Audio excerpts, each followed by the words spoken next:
May 1945, Hollywood director George Stevens and a few of his camera team are making fun of the Nazis.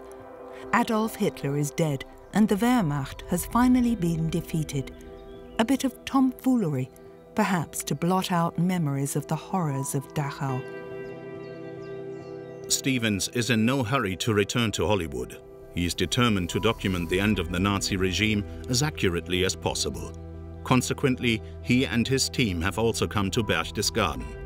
Stevens has been given permission to film on the Obersalzberg, Hitler's private refuge high above the town.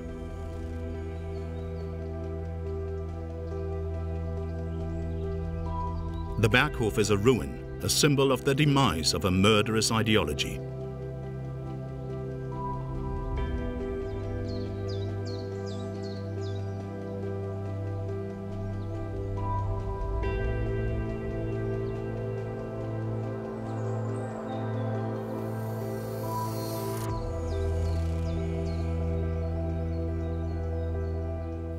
From the Obersalzberg, Stevens travelled to nearby Austria, first to Salzburg and then on to Innsbruck, sightseeing in a country which had willingly thrown itself into the arms of the Nazis.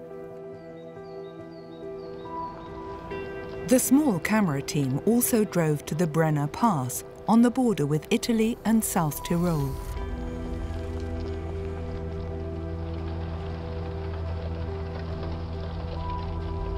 The Wehrmacht had laid down its arms in Italy and southern Germany, but not in Austria as a whole, and the Reich government in Flensburg in northern Germany was still refusing to capitulate to the Soviet Union.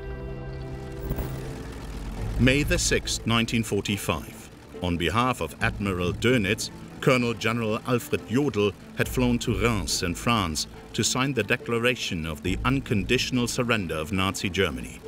Kirke B. Lawton, Eisenhower's man for photojournalism in World War II, documented this major event in world history with his amateur camera.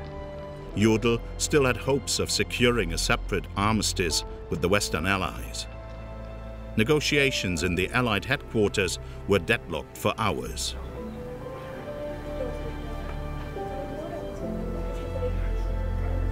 Headed by General Eisenhower, the Allied delegation resolutely demanded the unconditional surrender of the German armed forces on all fronts. Jodl hesitated because this was a step he had no authority to take. The British and Americans responded by threatening to start bombing German cities again. To avoid annoying Stalin, a high-ranking Soviet liaison officer had been invited to attend the ceremony. It was only after midnight that the German delegation received a telegram from Dönitz saying that Jodl was allowed to sign. At 2:39 a.m. on May the 7th, 1945, US General Walter Bedell Smith, Soviet General Ivan Suslaparov, and, as a witness, French Major General François Sévé all signed the capitulation document.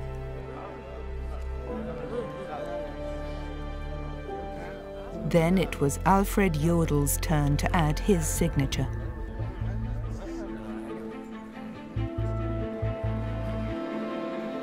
Then the Commander-in-Chief of the Allied Expeditionary Force, Dwight D. Eisenhower, announced that as of 23:01 hours, Central European time, on May the 8th, 1945, the war would be over.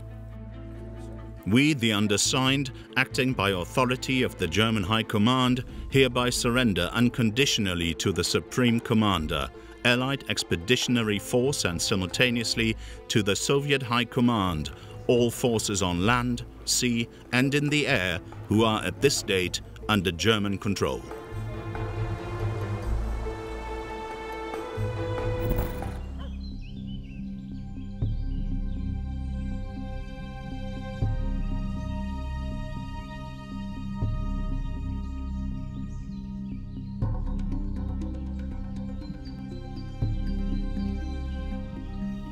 When Josef Stalin heard of the capitulation in Reims, he was beside himself with rage and demanded that the ceremony be repeated in his own sphere of influence. But the news from Reims had already been made public. As a result, most German soldiers surrendered voluntarily, if possible to the Americans. On May the 7th, a cameraman with Special Film Project 186 took these pictures somewhere in southeast Germany.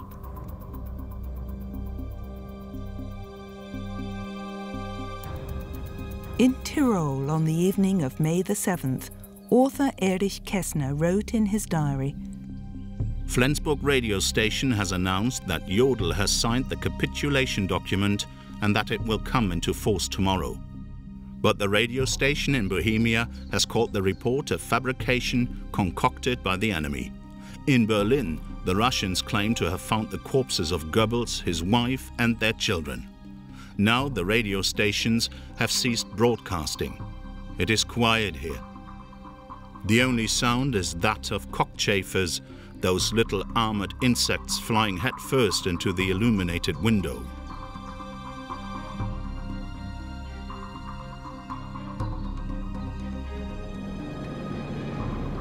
Meanwhile, Czech resistance fighters had restored the old borders which the Munich Agreement of 1938 had shifted in favor of the Sudeten German minority.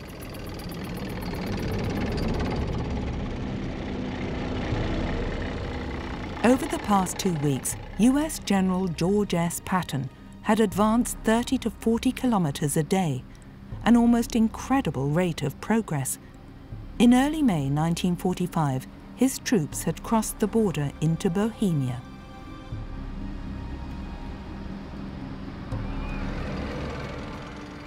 On May the 6th, American units liberated the city of Pilsen. The next day, the GI's arrival turned into a rousing victory parade.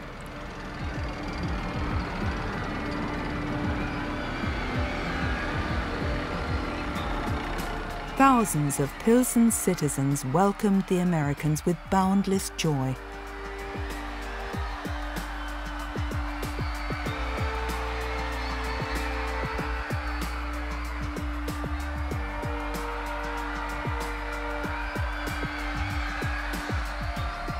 It was the first time cameramen with Special Film Project 186 had been able to film scenes of jubilation.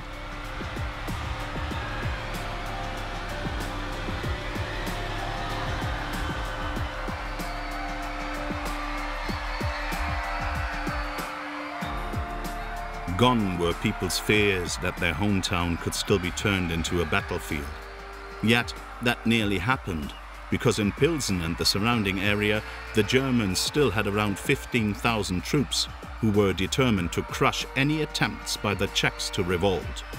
However, the 2 US divisions which liberated Pilsen outnumbered the Germans. So the German commander, General von Majewski, decided to surrender. At 2:15 on the afternoon of May the 6th, 1945, he signed the capitulation document and ordered his troops to cease all hostilities. Then, in front of his staff and his wife, Majewski committed suicide.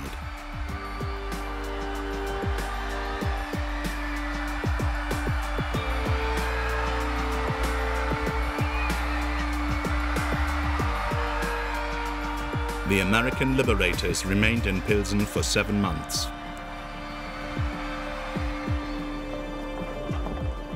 The occupying Germans left Pilsen forever. 6 years of brutal suppression had left their mark. In March 1939, Hitler's Wehrmacht had broken the Munich Agreement and marched into Czechoslovakia. As part of the Protectorate of Bohemia and Moravia, for years the people of Pilsen, too, were at the mercy of German despotism and terror. Around 3,000 Jewish citizens were deported to concentration camps.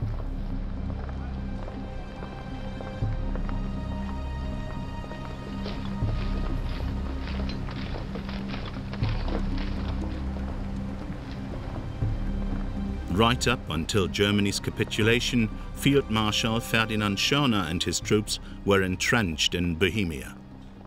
Schörner was a fanatical Nazi whom Hitler, in his last will and testament, had appointed commander-in-chief of the army.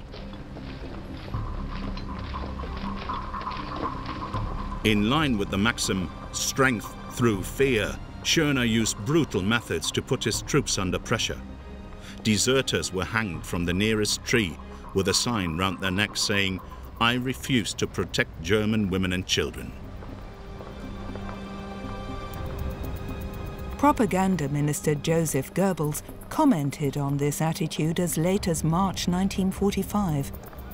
Such methods have an impact, of course. At any rate, every soldier in Schörner's combat area knows that he can die at the front and will die at the rear. The German prisoners of war were escorted out of town by Czech resistance fighters. Things weren't always as amicable as these pictures taken by a US Air Force cameraman suggest.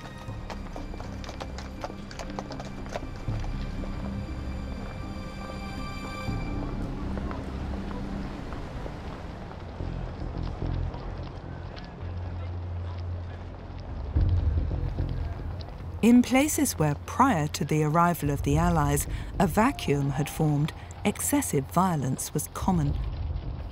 The aggressive mood was fueled by the Czech president in exile, Edvard Beneš, who, even before the war was over, had said, "The Germans will be paid back many times over, and without mercy, for all the crimes they have committed in our land since 1938.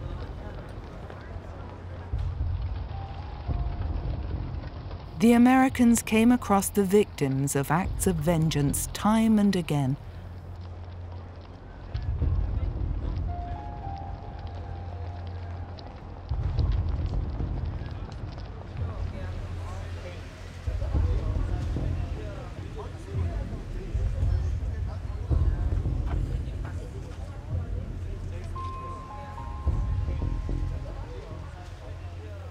It is May the 8th, 1945, the last day of the Second World War in Europe.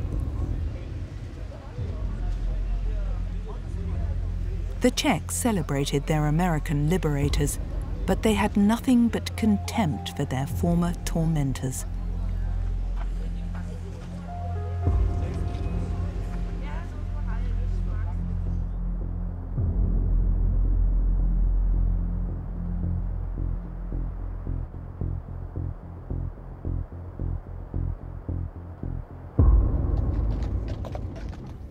The bodies were carted away and buried somewhere. No one in Bohemia shed a single tear for a dead German. The cameraman with Special Film Project 186 took these pictures right on the Soviet-American demarcation line. Before this Wehrmacht officer is allowed to pass the checkpoint, he has to hand over his pistol. A German general surrenders in comfort in a convertible.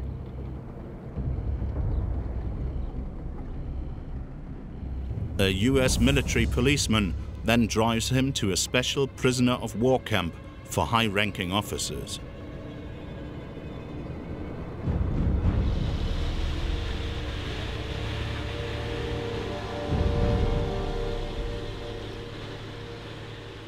Anyone who was fortunate enough grabbed a ride on a Wehrmacht truck heading for the safety of the West.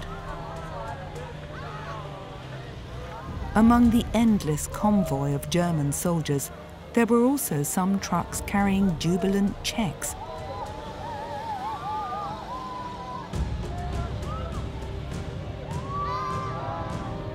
At 12:30 on May the 8th, 1945, Reich President Karl Dönitz spoke to the nation on the radio.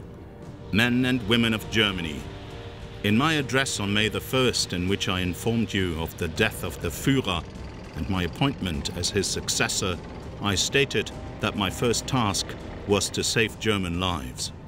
In order to attain this goal, in the night of the 6th to the 7th of May, I ordered the Armed Forces High Command to declare the unconditional surrender of all fighting troops in all theaters of war. At 2300 hours on May the 8th, the guns will fall silent.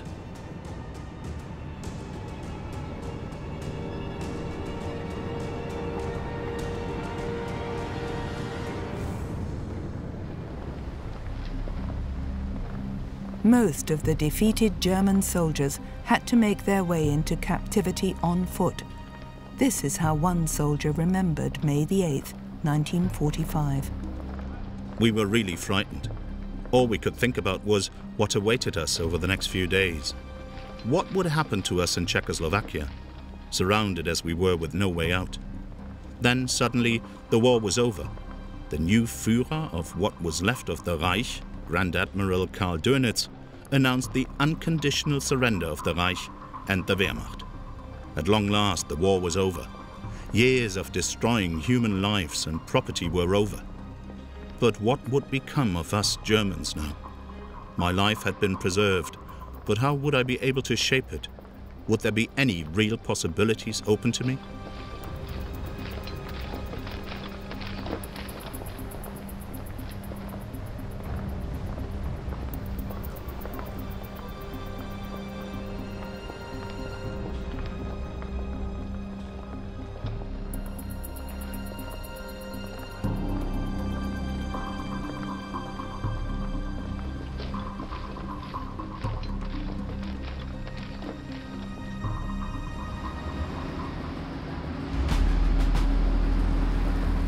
On May the 8th, US President Harry S. Truman addressed his nation on the radio.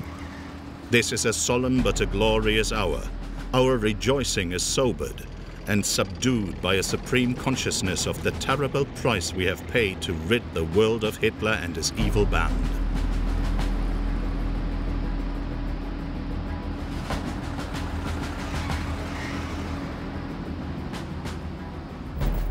The rats were leaving the sinking ship.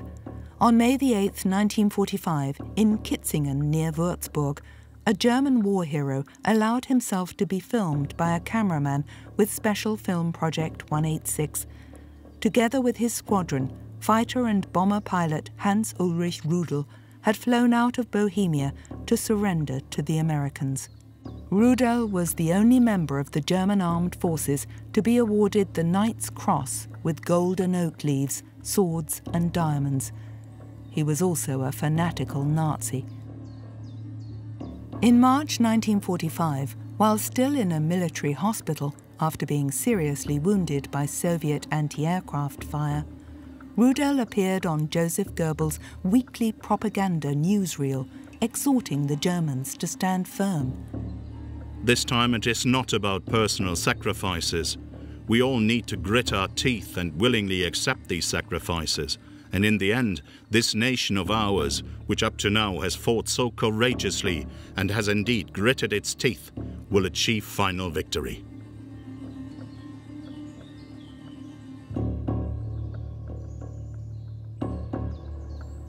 Rudel presented himself to his American hosts as a cultivated individual who, as a soldier, had merely been doing his duty. Rudel spent nearly a year in American captivity. After he was released, he first set up a haulage company. But in 1948, he fled via the Rat Line to South America. In Argentina, Rudel set up a relief organization for Nazi war criminals and maintained close contact with fascists from Italy and Croatia who were being searched for worldwide.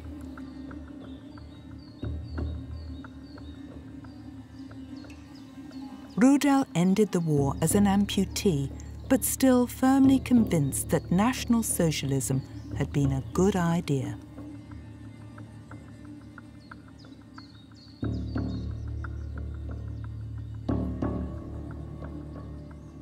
In this respect, he was totally in agreement with Lieutenant General Adolf Galland, who, like Rudel, was a highly decorated fighter pilot. After his release from American captivity, Galland also went to Argentina, where he acted as advisor to President Juan Perón's Air Force.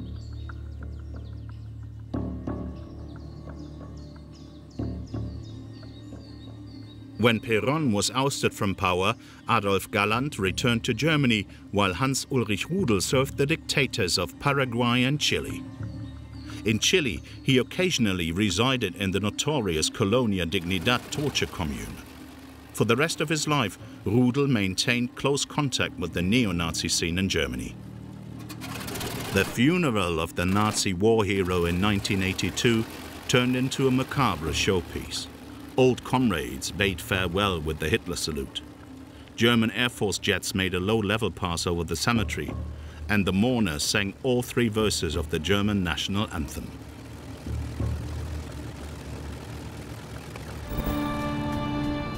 In London on May the 8th, people gathered in the streets to celebrate the end of the Second World War in Europe.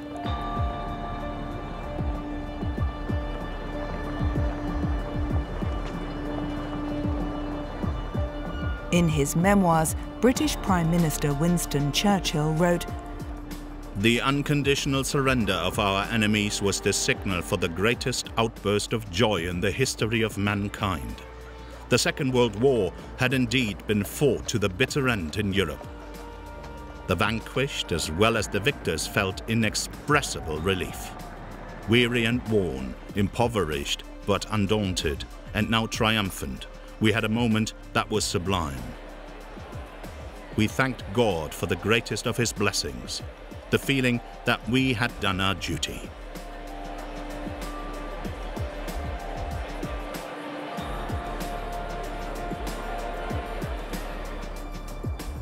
On May the 8th, Churchill insisted on giving the Victory in Europe broadcast himself.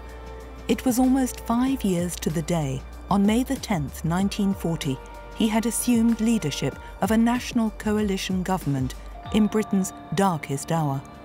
Following defeat in France and the retreat from Dunkirk, Churchill predicted that the war against Nazi Germany would cost his people blood, sweat and tears. His contempt for Hitler knew no bounds. Consequently, VE Day was the biggest triumph of his life.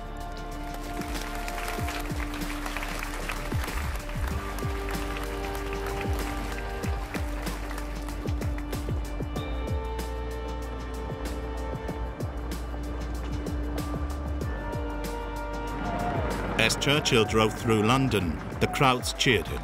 But barely 2 months later, he suffered a bitter defeat at the hands of the British electorate. It cost Churchill the office of Prime Minister.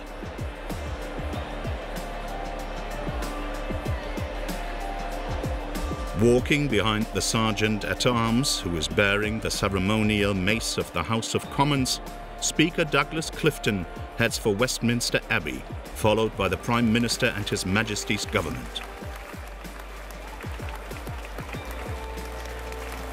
In the Abbey, the congregation sang the hymn of thanksgiving written by Isaac Watts in 1708. O God, our help in ages past, our hope for years to come, our shelter from the stormy blast, and our eternal home. The first to leave the Abbey after the service was the royal family. King George VI and Queen Elizabeth, and their daughters, Princesses Elizabeth and Margaret. Plans had been put forward for the royal family to be evacuated to Canada. But first and foremost, it was the Queen who totally rejected the idea. The children won't go without me. I won't leave the king, and the king will never leave. The King and Queen remained in London throughout the war, actively giving comfort and encouragement to people, especially during the Blitz.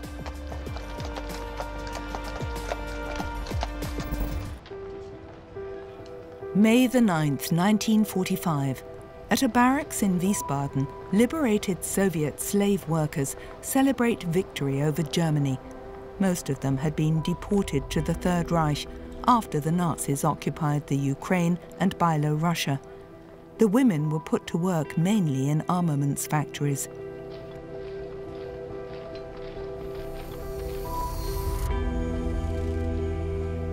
For all Soviet citizens, the 9th of May was the day of liberation from Nazi fascism. That is because the Declaration of Surrender was signed after midnight, Moscow time. Josef Stalin had demanded that the capitulation ceremony be repeated in Berlin-Karlshorst. In his view, the pictures from Reims in which the Soviet general seemed like a mere observer, could not symbolize the end of a war that had cost the lives of 27 million of his subjects.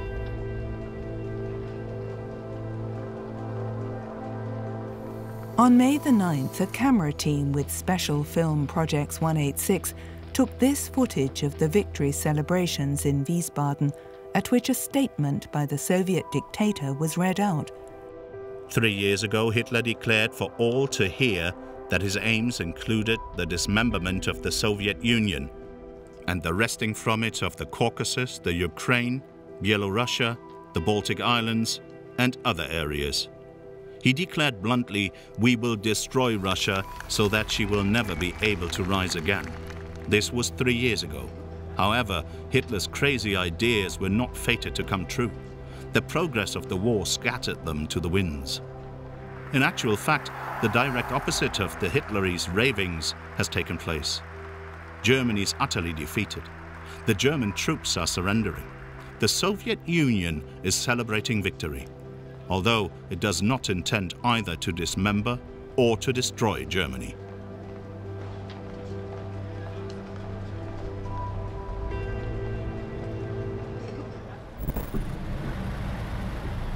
On May the 9th, 1945, 2 US Air Force cameramen took this footage on a road somewhere on Germany's border with Czechoslovakia. To escape the Red Army, Wehrmacht remnants were fleeing to that part of Germany occupied by the Americans.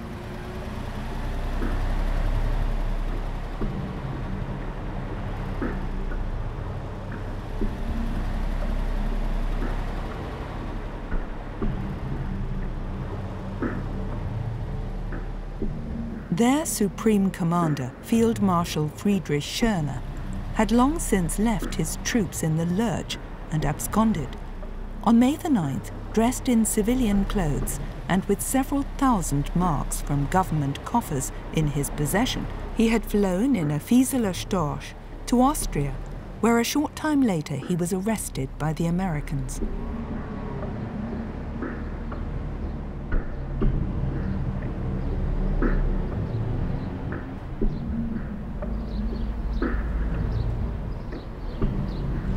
Members of the SS, who in the last weeks of the war had stood out through particularly fanatical resistance, had intermingled with ordinary German soldiers. Heinrich Himmler's henchmen obviously felt safe in the midst of a stream of soldiers, nurses, and civilian employees flooding back to Germany.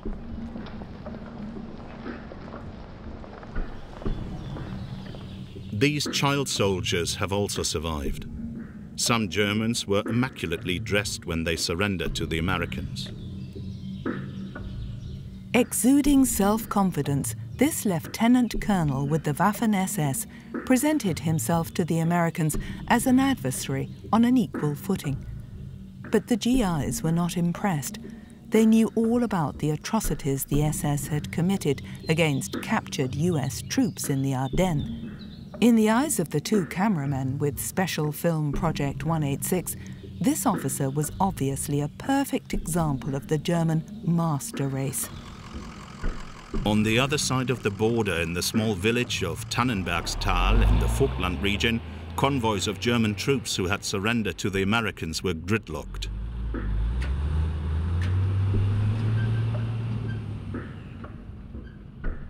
Just as the Supreme Command of the Wehrmacht had demanded, the soldiers laid down their arms in a sorted and orderly fashion.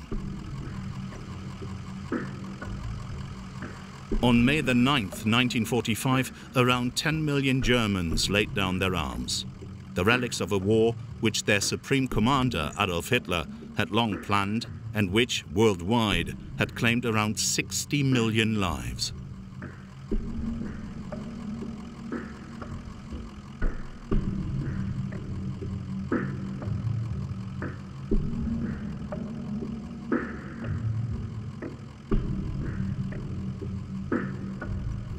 Not a single high-ranking Wehrmacht officer felt the need to ignore Hitler's insane orders and prevent the slaughter of the last few weeks of the war.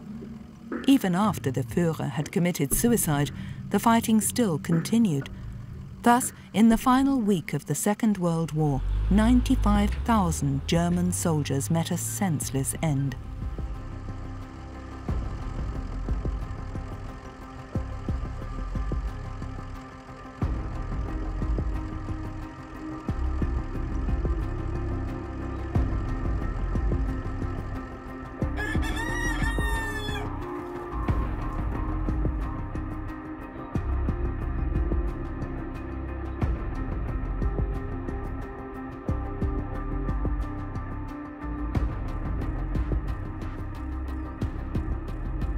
In the chaos of unconditional surrender, many an ordinary soldier tried to abscond unrecognized. In Tyrol on May 10, 1945, Erich Kästner described scenes in his diary that occurred in so many places. The procession of limping soldiers is endless. They sell cigarettes to get their hands on a bit of money. There is a permanent demand for civilian clothes. But there is nothing to be had. Wardrobes are empty. A neighbor was given 450 cigarettes for an old pair of trousers. I'd love to make that kind of deal. But the only trousers I've got are the ones I'm wearing. Some lance corporal offered the Steiners 3 pounds of smoked sausage, 20 cigarettes and 100 marks in cash for a civilian suit. But the deal didn't go through. Herr Steiner thought the price didn't reflect the tense market situation. The Steiners had lost 2 sons in the war.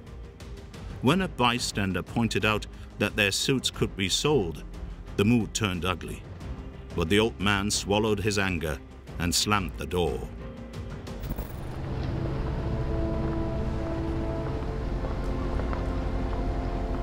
May 14, 1945, a week after Nazi Germany's unconditional surrender, a camera team with Special Film Project 186 was filming in Augsburg. By now, people here too had resigned themselves to the fact that the Nazi Reich was gone and were coming to terms with their new masters. The city had surrendered peacefully to the Americans on April 28, 1945. The people of Augsburg were relieved that the war had come to an end in their city without bloodshed. One inhabitant remembered later, "You had this double feeling of being defeated yet at the same time liberated.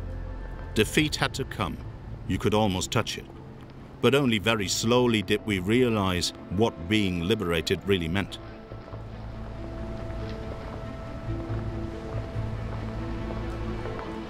In an entry in her diary on May 8, 1945, another inhabitant of Augsburg wrote, "What a beautiful day! Nature is fresh and young. The sun is shining and the sky is blue. You would think that a day like this would be full of jubilation and sound, that people would be laughing and weeping for joy, and that the bells would be ringing, because today the word peace is on everyone's lips. Peace in our land, something we almost dreamt of for 6 long years of war."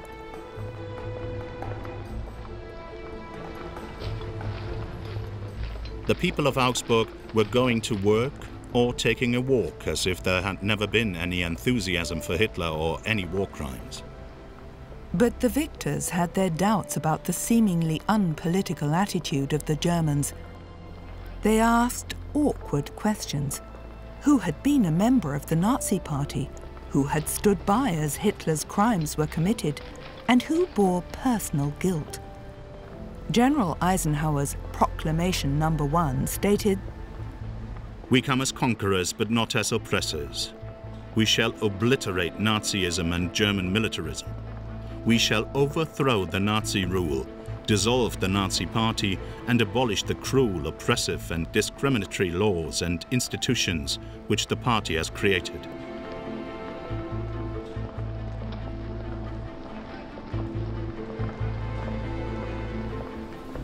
The Americans had precise ideas on how the Germans were to organize their future. The US occupying forces came with well-prepared plans for the structure of administrative bodies, political parties, and cultural life in this new freedom, with everything based on the model of Western democracies. At first, many Germans had their doubts about this concept. People preferred to focus more on their everyday lives than on reappraising their country's Nazi past. Many suppressed the guilt issue.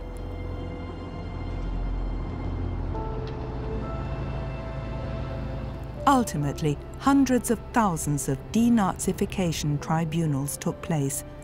The aim was to determine whether the person summoned was to be classified as a major offender, lesser offender, follower, or exonerated person. Roughly 2/3 of those interrogated were classified as followers or were exonerated. At the end of the war, the victors focused first and foremost on the ruling elite of the Third Reich. In Augsburg, on May 14, 1945, the US Air Force team also took this footage of the most important representative of the Nazi regime who was still alive, Hermann Göring. Here, the 52-year-old approaches the camera with a smile on his face.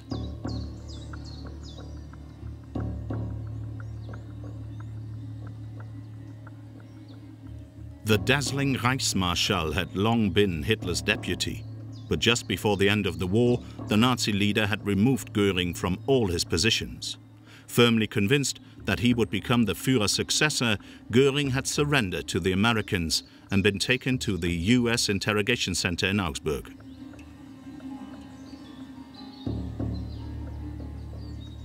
After his arrest, Göring is said to have claimed that war was like a football match.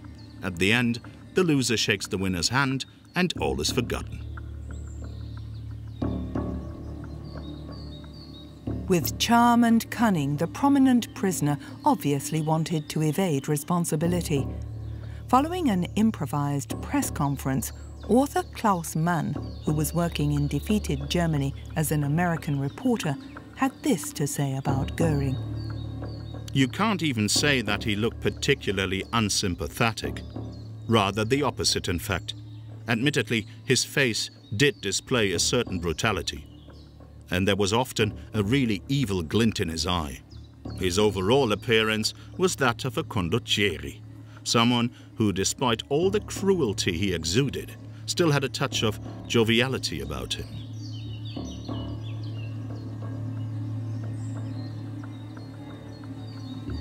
Had I known what was happening in the concentration camps, Göring claimed, I would have taken vigorous action.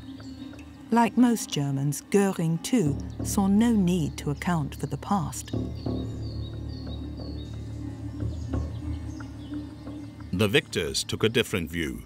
Göring was one of the main war criminals to stand trial in Nuremberg in October 1946 and was sentenced to death. But hours before his execution, he swallowed a cyanide capsule and took his own life.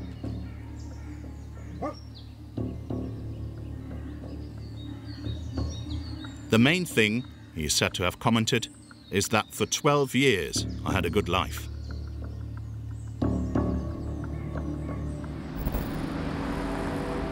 June 1945.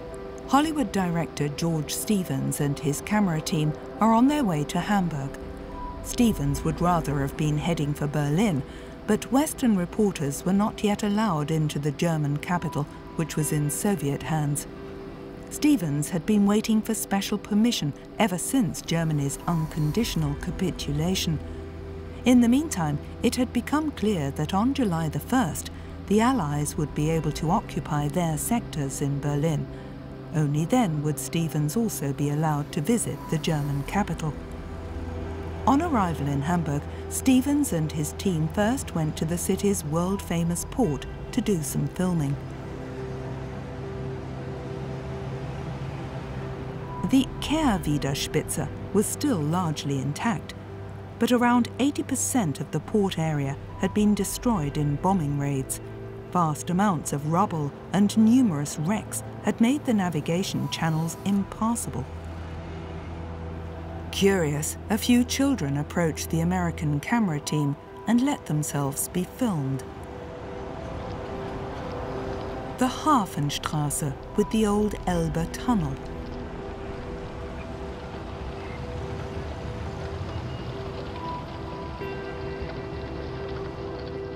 In 1943, that Hamburg became the target of devastating bombing raids, which also completely destroyed the city center. Fortunately, the war came to an end here without hostilities. Hitler had declared Hamburg a fortress to be defended to the last bullet.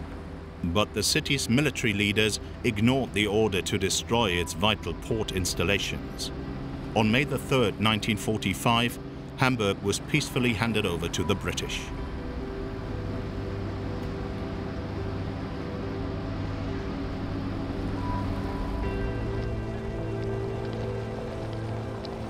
Stevens toured the wasteland in his jeep.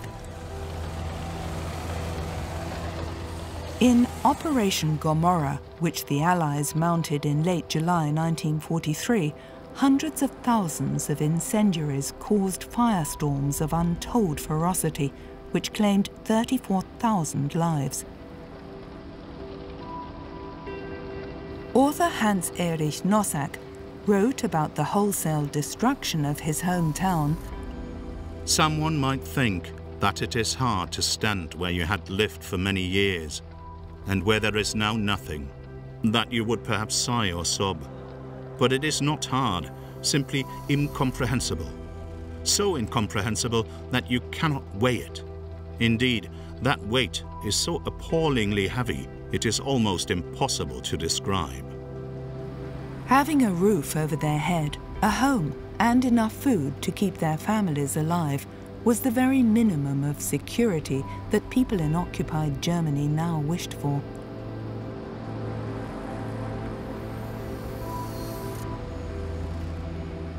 In early July 1945, George Stevens and his team were at last allowed to leave Hamburg. Driving over the Elbe bridges, they headed for Berlin. The men still had enough rolls of 16mm color film to document Hitler's capital and the conference of the Big Three, Stalin, Truman, and Churchill, in Potsdam.